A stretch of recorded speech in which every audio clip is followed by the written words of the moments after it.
చూస్తున్నారు కదా, ఇవన్నీ బ్రిటిష్ వాళ్ళ సమాధులే. చూడండి ఎన్ని ఉన్నాయి చూడండి.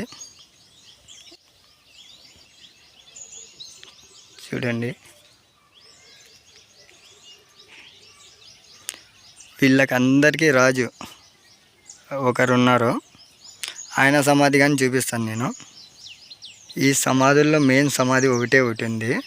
ఆ సమాధి కానీ నేను ఇప్పుడు మీకు చూపిస్తాను. చూడండి చుట్టూ చూడండి ఎన్ని ఉన్నాయి చూడండి సమాధులు.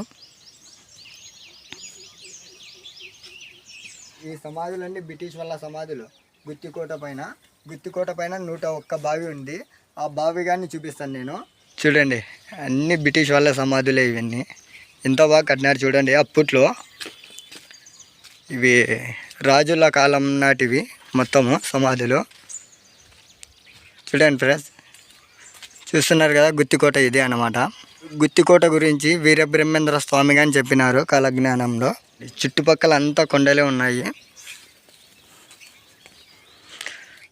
చెప్పినా కదా ఫ్రెండ్స్, ఈ బ్రిటిష్ వల్ల ఈడ ఉండే సమాధుల్లో ఇదే మెయిన్ సమాధి అన్నమాట. ఈయన పేరు వచ్చి థామస్ మెన్రో.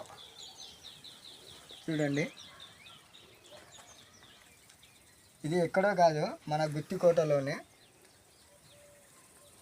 చూడండి ఫ్రెండ్స్, ఇవే ఫిరింగిలు అన్నమాట.